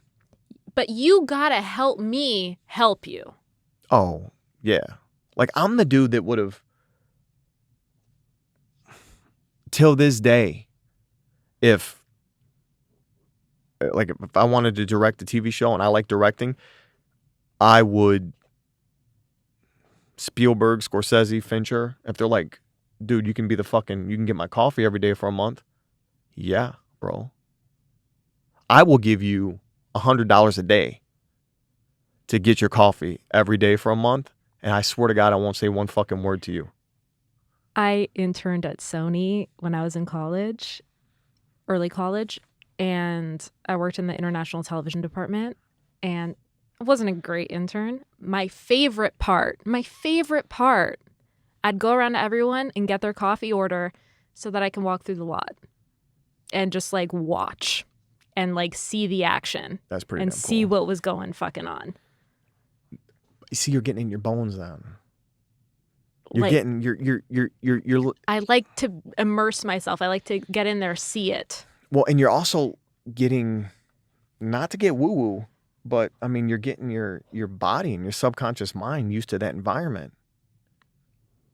You're getting it used to it. Oh, shit, this right fucking here. I mean, what's the difference between me and them? Yeah, and it wasn't like I wanted to do a celebrity sighting. I just I really loved learning about what was going on behind the scenes. But in my heart, I knew that I was a performer and I wanted to be on set. And I love the whole filmmaking process. And I'm in this office all day. I want to get in there and see them making the movies. Right. Most people ain't wanting to do that. Yeah, I was only going to get coffee. Do you know how many fucking people ask me for advice, but they won't, if I tell them what they got to do, they ain't going to fucking do it. People want to be an actor and they can't even, I thought about this morning. This is why rejection don't fucking bother me. I've slept on floors in the fucking winter with no heat. You can't, I grew up without shit. You can't. You're not scared of hard work. Or fucking, what's the worst that can happen? No. Nothing. So rejection. Yeah. I don't give a fuck about rejection. You'll be literally in the same place you were before the opportunity. Well, that's right. But here's the thing. But you learn. You learn. But most fucking people, not only that, there's these platitudes that make us feel good. I'm a fucking masochist when it comes to shit. I'm a fucking masochist. If someone's like, dude, you couldn't fucking still sleep on your floor, I would not eat tomorrow and go sleep on my fucking hardwood floor just to prove a point. That, and I don't have to, but I would. Most actors ain't willing to. If someone said to me and I was like, dude, you want to fucking toughen up? Don't eat tomorrow and fucking sleep on a hardwood floor. They ain't gonna fucking do it. That's the difference. You can't beat a fucking dude like me because we all got something we're afraid of losing. I ain't got now, I guess. Yeah, now I feel like you... But because you've built this beautiful life for yourself. Yeah, but at the same time, I'm not like, it doesn't fucking scare me. I grew up without shit. I've been fucking rejected since I came out my mom. Like, literally. Fuck, no, motherfucker, that's all I've ever heard. Yeah. Most people ain't willing to do that. So what do you say to someone that really has a hard time taking criticism? You got to toughen the fuck up. That's why the blessings, like, that's why, like, I look and I'm like, oh, I wouldn't have traded my life for anything. That shit was gold. 2 parents that loved me and did, I had a jump start. Fuck the poverty and the trauma. That shit, that's cool. But that was the gold. Oh, that was the gold. I'd say to someone that with the, like, you got to toughen the fuck up. Go up to fucking, if you can't even go up to like a fucking girl and ask her out in front of her friends and you ain't ready. Or vice versa. You gotta toughen up. I love how you use that example when I literally was talking to Jason about like my dating life and getting his advice. Amazing. I'll get your advice off camera. It's too fresh. Oh. But yeah, you're right. You're right. I had to go in a club. That's why I said like the dancing was the best. I had to cold approach girls and ask them if they wanted to dance, and they'd say no, and my fucking life depended on it. My life, my bills, right? So then it just gets to the point to like, it's just the law of averages. There's 500 girls in here. If I hit them all, someone's gonna say yes. Someone's gonna say yeah, and then you just get numb to it, and then you just get numb. That's why I don't give a shit, because now it came with age though. Now it's like it probably ain't a me thing. Like if I was in the scene, I'd be like, nah. You know. Then you know what's so funny about this conversation? First of all, there were some funny parts, but most of it is like incredibly profound and deep, and like I'm so grateful that you shared your story the way that you did. But literally, like I had all these questions written out, and you answered every single one without even me asking them. Fucking amazing. I was doing that. Like, childhood trauma. Like, oh, there's the words childhood trauma are not on this piece of paper. Oh, that's a must with actors. Amazing. Yeah, I love that. I feel like, because I was going to ask you about the confidence that you exude, but I feel like everything that you just laid out for me kind of contributes to that. Do you feel like you exude confidence? Well, yeah, but you know what? Here's the thing, too. My whole fucking life was a lie. I was fucking made to believe, self-inflicted, probably, but somewhat externally, like I wasn't fucking shit. And the whole time it was a fucking lie. And I look and I'm like, do you know how many people, like I got my fucking headshots when I was 18. My uncle like lived with this guy that was a photographer, and he fucking took these pictures for me when I was 18. 'Cause, like I said, I wanted to pursue acting. So he took these pictures for me. I'll find them and send them to you.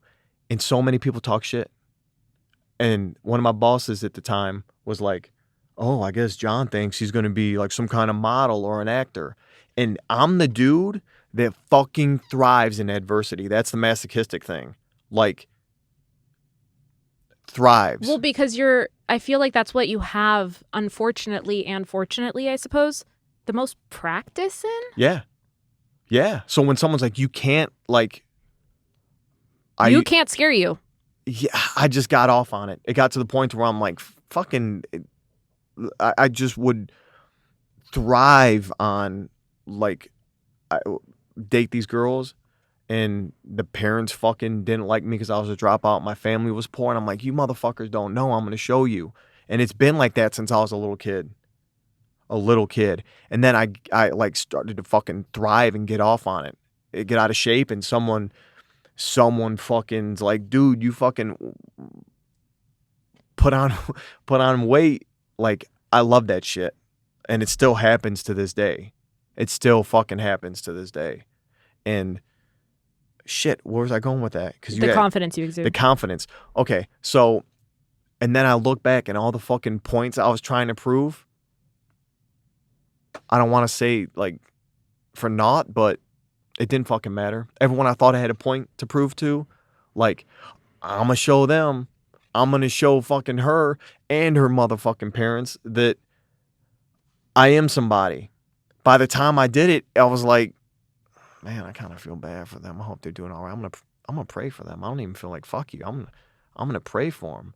I was like, fuck, man. I wish I would have known that like that shit was cool. That the ghetto part of me was cool. Here I am trying to be, and it's the shit that makes me. Yeah, it's what makes you stand out. When I got an agent here, I went and met with her. She hands me some sides. I go in there in a fucking button up. And she's like, okay. So I read it. Cool. Email the next day. Oh, we have someone like you. Like, what the fuck? Did that click? Or did it take a few more times? Dig this story. And this is the truth. I'm meditating. It sounds like I'm some woo-woo dude and I ain't. Because if you've seen the amount of work I put in, I seem like a realist. I ain't like this sage burner. Look at his IMDb page, you guys. The man has a lot of work under his belt. And it's not usually with a button up. Oh. So, right? Yeah. Right. That's exactly it. I meditate. And I ain't a fucking big meditator. This was like 5-6 years ago. And so, like that voice tells me, reach out to that agent again. I couldn't make this up. Swear to God. I probably got the email. I reach out to her. I'm like, hey, I just want to follow up, see what's going on. She goes, I had a dream about you last night. No fucking way. Swear to God. She goes, and I woke up and I told my husband that you just emailed me. And he's like, you better sign that guy. Come to my office tomorrow. I'm like, what the fuck? I go in. She pulls up my clip from Misled. She goes, I need that dude. Yep. The dude with the fucking scruff in the tank top. I need that fucking. It's your fucking story. And I was hiding it. She goes, I need that fucking. She goes, you came up in here with a fucking button up fresh off the bus from Ohio. She goes, I don't need that fucking guy. I want this gritty ass dude from Detroit. And I'm like, fuck, that's the dude I've been hiding my whole life. And now I'm like, that's what the. I used to be ashamed of being a stripper and wouldn't want to admit it because I was like, I want people to see me as a real actor, and if they think I was a stripper, that'll probably mean that I don't have any talent. And I look and I'm like, I don't give a shit. I'd rather like. That's way more interesting than like, oh fucking. Not knocking anyone because people don't ask for. You're born into life you're born in. But if it's like some fucking white dude and he's like, oh yeah, my dad's the CEO of Coca-Cola. My mom's a lawyer. They both got fucking 900 credit score. Everything's cool. Fucking no childhood trauma and fucking everything's just fucking. I'm like, that fucking sucks. Like you like, was your uncle a pimp? I mean, like, did fucking you like anything like fucked up? I can't relate to you. It's just a very different point of view, very different authenticity.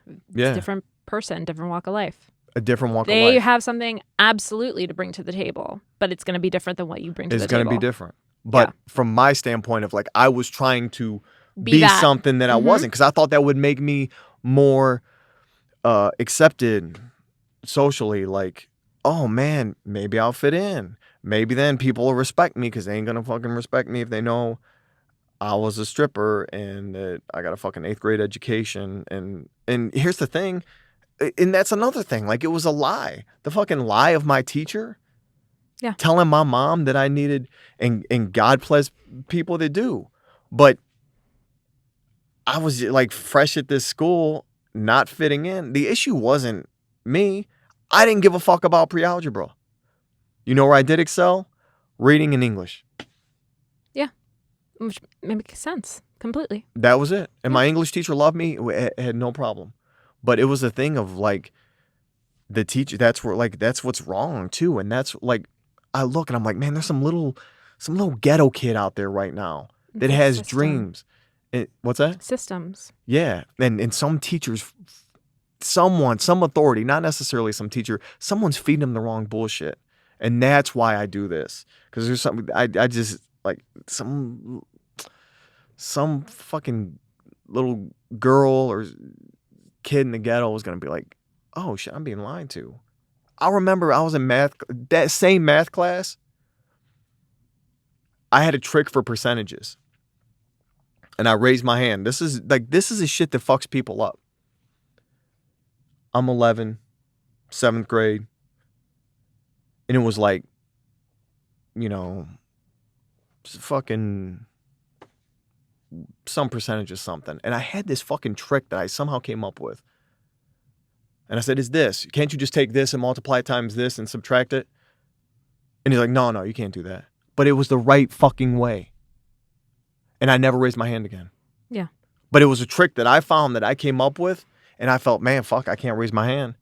And it wasn't a me issue. Now you just make me feel like a dumbass because I'm not doing it your way. Right. And I think that's the theme, right? It's you do it a different way. You do what works for you. Exactly. And I mean, I feel like we're still a long way away from what I understand from. Yeah, I don't know much about like academia. Yeah, but I do know what I do hear from people that are a little bit more in touch than I am with that stuff is that we're still a long way away, but hopefully better than we were at that time. Hopefully, I wish. Yeah, I don't know. I wish someone would have just been like, oh, these are his strengths. Yeah, this is like get your basic math. You know what I mean? And like whatever his strengths are. Throw everything at that. Wow. I fell asleep in social studies and history and geography. I'm horrible at that. Horrible. And your strengths weren't as supported? No. Yeah. No. It's so interesting. I think that's the that's the issue. I know I jumped like all around. It's fucking amazing. I loved it so much. I probably went off on a fucking long ass tangent. It was incredible. I loved it. Thank you. Gotta do you. I think that's the. Gotta do you. That's the best advice. If you can't go a day without eating and sleeping on a hardwood floor, you ain't ready for rejection. You ain't ready for Hollywood. It's fucking hard. It's tough. I have a segment on my show now called Silly Questions to Take Seriously. And this isn't a silly question because it sort of applies. It never is silly in the end of the day. What was your favorite magic trick when you were performing magic? Do you still do magic? Sometimes I got a box of magic tricks. And, really? Yeah, in Michigan. Did I bring some back? I got a box of magic tricks in Michigan. So when I go back, sometimes I loved card tricks, and I would do like this rising card trick, and then that was probably one of my favorite ones. Like it would come out of the deck like that? Yeah, I would have someone pick a card, and then, you know, I could hide the card in the deck and then just set it down and their card would rise up. That was one of the first magic tricks I bought as a kid. That's so cool. Yeah, I love it. Probably just, you know, that was a thing of too, like an illusion. It was my fantasy land. For sure. Magic. I felt like somebody. What is your human superpower? My human superpower? That's a good question. I get what the fuck I want.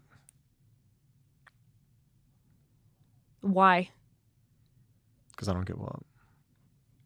Love that. Perseverance? Yeah, and... tenacity? Fucking faith,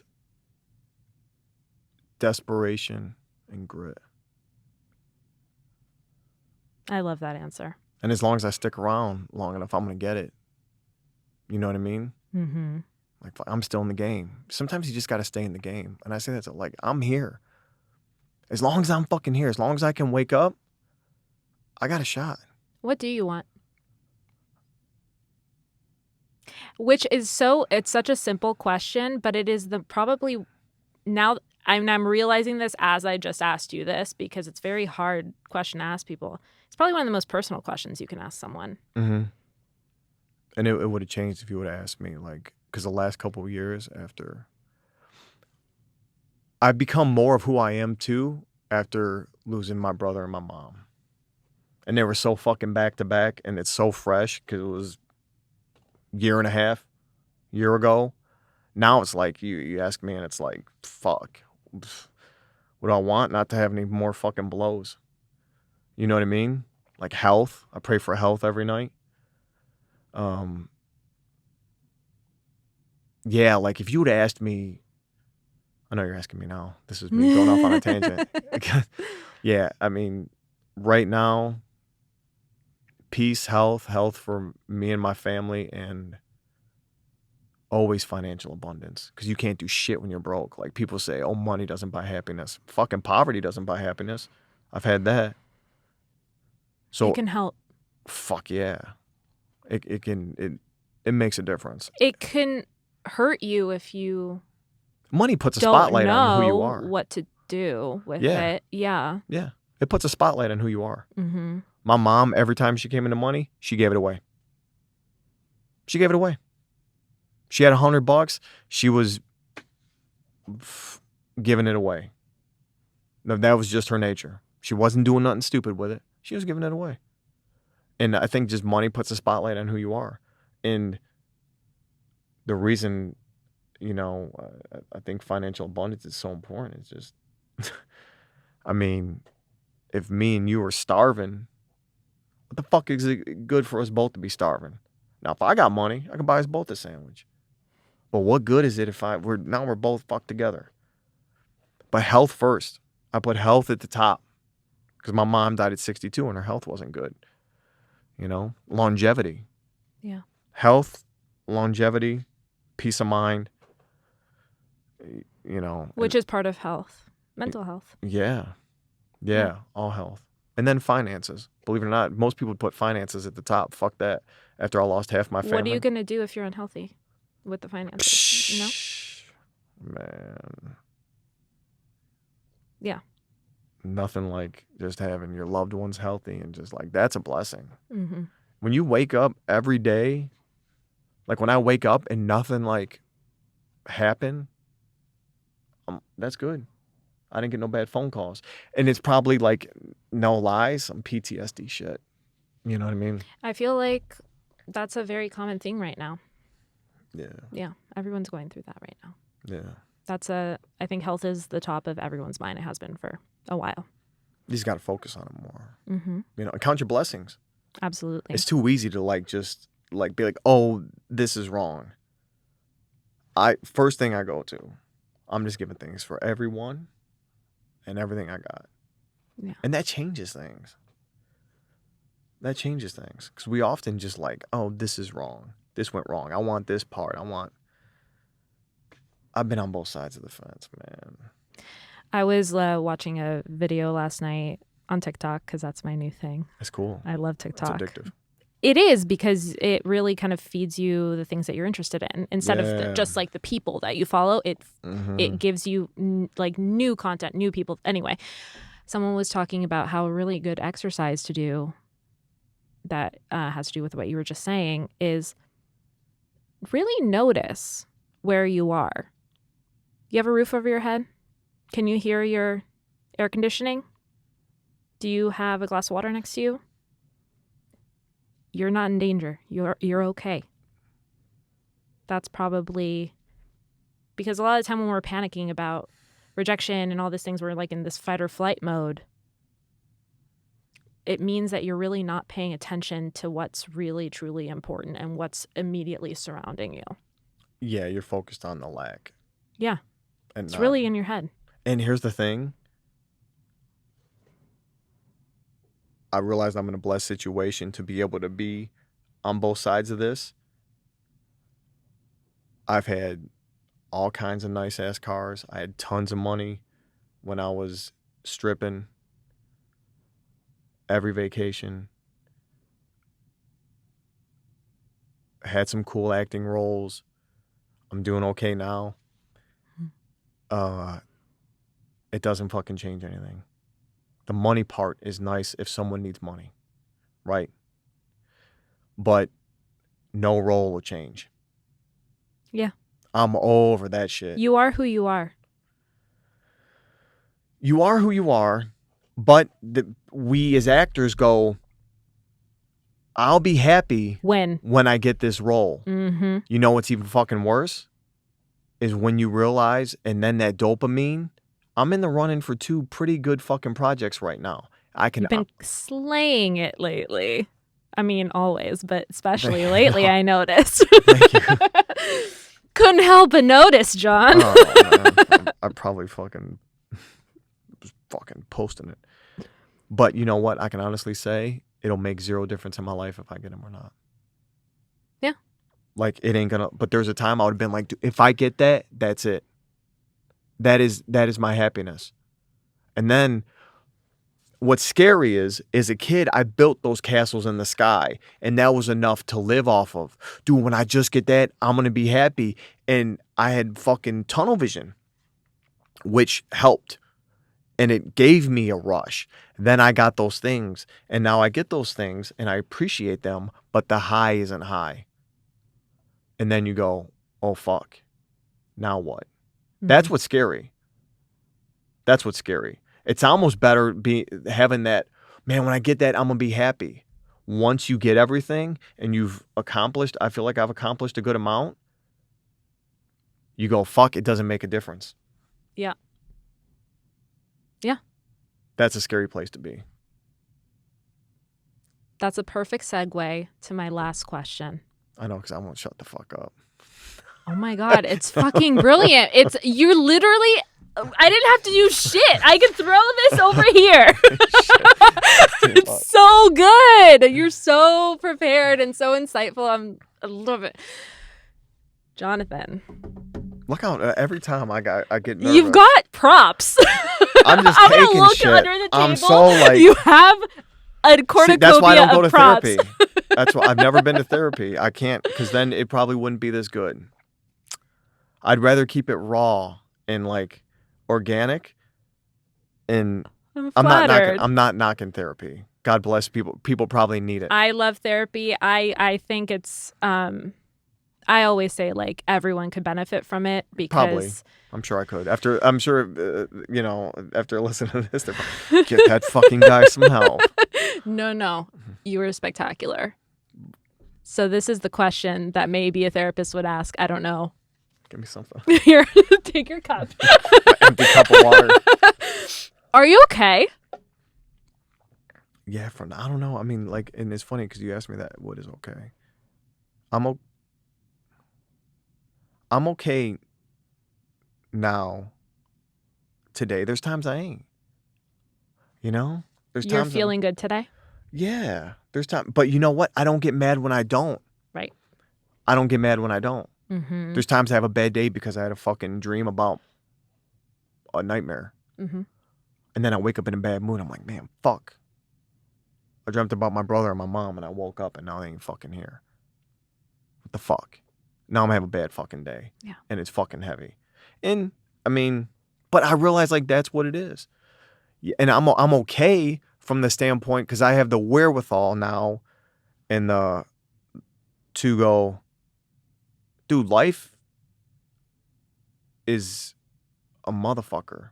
So every day, again, that like, I have my dad. I have my wife. She's got her family. I'm good. Yeah, I'm okay. The minute I catch myself on like some stupid shit, I tell myself, dude, shut the fuck up. Like, what are you doing? Mm-hmm. What are you doing? So yeah, I think you're more than okay. I think. Not to answer it for you. No, yeah, I think. And I say that, but then there's times I'm like, man, fuck. I'm not. And I'll lie and say I am. A lot of people lie and say that they are. Yeah. Mm-hmm. Hoping that it's a self-fulfilling prophecy. Because no one gives a fuck. You know what I mean? Yeah. Most people don't. Some people do. Most people don't. You know what I mean? Yeah. Like, what would someone say if they're like, hey, dude, how you doing? Man, bro, dude, I don't know. I want to fucking, I wish I had the fucking balls to kill myself. Because it'd be nice. Like, just, sometimes I think that. Like, it'd be cool just to, like, you ain't got to worry no more. That's the truth, right? And people go, and he doesn't need a therapist. But, I mean, like, that's the truth. But that's me keeping it real. You know, there's those days I think that shit. But then I'm like, fuck. Oh, I don't know what it's like on the other side. I'm going to hold off on that. I'm glad. not to make it like I'm some case, but I'd be lying if I said I wouldn't. You know what I mean? Like that I don't have those thoughts. Like, oh, dude, he's chilling. He's fucking Pollyanna. I think people freak out when people say that. Well, rightfully so, because sometimes you don't know where people are, you know, if they are thinking about it seriously or just thinking about it. Yeah. A lot of people have those thoughts. Yeah. Thinking, because who doesn't think about death and what's next? Yeah. Some people I don't think they do. But I feel like a lot of people don't have the courage to share that they thought about it because it's very scary. Yeah. And it's sad and it's shocking and it's people don't want to. Ooh, yeah, it's hard. It's hard. People get scared when they hear something like that. Yeah. But I think that comes with like I don't know. Whatever. Too many.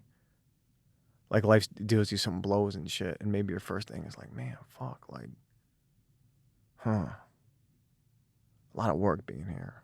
I can't take too much more. Like, you know what I mean? Like, there's times I think that, like, fuck, I don't know if I can take any more, like, blows. I'm sure I could because I'm a man of faith. Do you feel like that happens because you have a lot of beautiful things in your life? And does it get scarier now? Yeah. Well, as if you have like more things to lose? Yeah, people. Yeah. People. Mm-hmm. You know what I mean? That's exactly what I had in mind when I was saying that. Yeah, only people. Yeah. Anything else, I've lost and gained everything so many times. I can get anything back. It's just the sudden your loved ones. Yeah, man. When it's sudden, you're like, fuck. When you're young, you don't think about that. But I've had so many like out of the blue. I shouldn't say so many. Just close ones. Like your brother, your mom. My brother, my uncle had a freak accident. He was cutting his grass on a brush hog. You know what a brush hog is? Mm-mm. It's he had like some property. And when I was 22 and we were close, I loved him. He had a tractor and you pull a brush hog behind it. Right? Mm-hmm. It's like 6 feet wide for when you got farmland. It just cuts down a big fucking shitload of grass. He hit a stump. It threw him off the tractor and fucking ran him over and cut his arm off, cut all down and almost in half. And my dad found him. It was my dad's brother. And my dad found him and he stayed alive for 9 days. And I remember my mom calling me. She's like, your uncle had an accident on the brush. I'm like, what the fuck? I was like 20. And he lived for 9 days. Don't know how. Even the undertaker was like, I don't know how he lived for 9 days because all this is gone, right? And that like shit like that of like these instantaneous, and then like my brother, like all, just boom, boom, boom. You're like, man, fuck. This is like, I'm always waiting for the other shoe to drop. Mm-hmm. And it's to the point to where like I get like, I guess it's anxiety, but I don't like look into that stuff too much. But like I get sick to my stomach when something good happens to me. I understand. I'm like, fuck, that ain't gonna like literally I get nauseous if something good happens. Like I'm a fucking puke. I'm like, shit, something's coming. Something's coming. That's like me being real. And I never like, for me, this probably is therapy because this is shit I don't talk about. I so appreciate you sharing this with me. This was so wonderful. Thanks. So when you ask if I'm okay, fuck, I guess the answer is I don't know. That's a perfectly acceptable answer. John, where can our listeners follow you? Instagram at the John Stan. Jon. Jon. TheJonstan. Yeah. And then Hot Shots self-taping, which we're always Lots of gold. posting stuff on. Yeah, and I try to keep it, I try to make everything just edifying, if people, it's a lot of tough love. I love it. That's my style. I love it. Because I like tough love. Me too. Thank you for joining me today. Thank you for having me. I appreciate you. Such a pleasure. I appreciate you. I appreciate you. Thank you. Stay blessed. Keep the faith. Likewise. That's what it's all about. Thank you. Thank you. I'll see you guys next time. Bye. This podcast was produced by Jason Crow and me, Pamela Portnoy, with music by Jordan Ross Weinhold. You can follow the show on Instagram and Facebook at No One's Okay, and please don't forget to subscribe and leave a review. We love kind reviews. No One's Okay is also on YouTube, so if you want to see our faces, please subscribe to our channel. An extra special thank you goes out to Sean Moore, Claire Palmer, Jackson Palmer, Tiffany Haymoff, and Alexa Marie Anderson. This podcast was recorded at Soundworks Studios. Thank you so much for listening. See you next time.